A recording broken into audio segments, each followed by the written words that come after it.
is the over-under over-under game. We have been out of luck the last few ones. I feel like we got a You little should bit too just ahead of pick ourselves. whatever I say the opposite of, and then it'll work. I'm gonna start out strong and go over under 0.5 interceptions for Brock Purdy. So I'm just gonna ask you right now if you think he throws an interception. I will go with.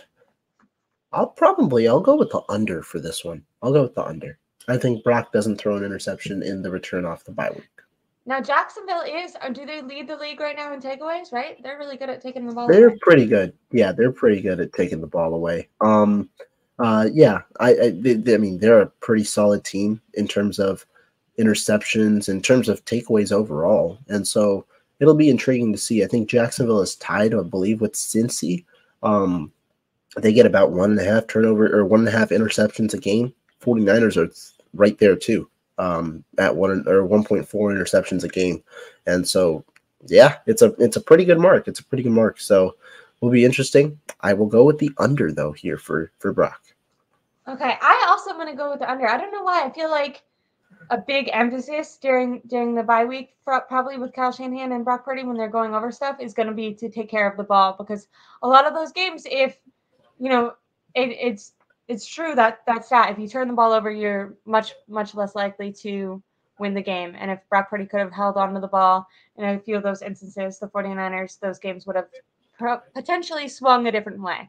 Because even though the defense has been getting a lot of criticism at the end of the game, multiple times they've given the offense an opportunity to kind of turn that around. And unfortunately, Brock Purdy has made some questionable decisions with the football.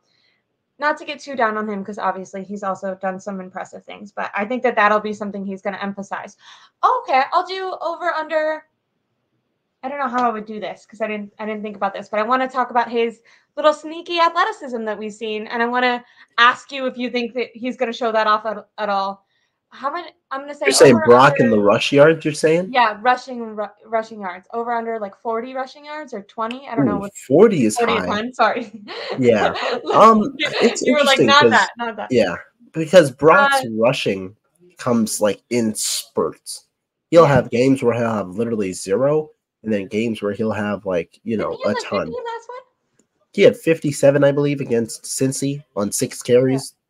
Yeah. Before that, though, he only eclipsed the 20 mark once. He had 20 in week 1. So okay. I'll probably go with the under.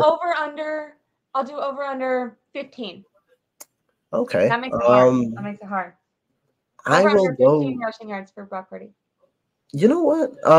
If Trent doesn't play, I'll go with the over. If he plays, I'll go with the under. I'll go with that. Okay, I'm gonna go over. I'm gonna go over no matter what. I'm just gonna go over. I like that he's been utilizing his legs more. I think when he's done that, it's shown to be successful. So maybe Kyle Shanahan will be a little bit more supportive of. Not saying he is or isn't, but he might encourage that in these games, especially even if Trent's playing. Aaron Banks is going to be out, and just for a few plays, I could see him, if Josh Allen breaks through, escaping just a little bit. He seems to have gotten more comfortable doing that. So then we're going to go over and under, how would I do this? 1.5 touchdowns for Christian McCaffrey. So I'm just assuming he's going to get 1, and he's going to break that little record. So do you think he's going to get more than 1 touchdown? I mean, that's a tough one, right? Because 1.5, I mean, Christian McCaffrey, 0.5 touchdowns has probably been the freest bet over the last full year. Over 1 more touchdown, or what do you call it? Multiple touchdowns is intriguing. I would probably go with the over, just because in the last 2 games, CMC has gotten it. I think he's gotten multiple touchdowns in 3 games this season, if I'm not mistaken. 3 games this season. It was his 4 touchdown game, and then the last 2 games. So I'll go with the over. I'll give Christian my luck, and I'll say yes. Okay, I like that. I also want to go over. I think Debo being out is going to open up some opportunities for him. And when you're looking at the distributions, did I read these to you? How insane is this? Just passing wise in the red zone, Christian McCaffrey leads the league with the most targets in the red zone. He leads the 49ers by far. He has the most touchdowns in the red zone, which makes sense because he has the most opportunities.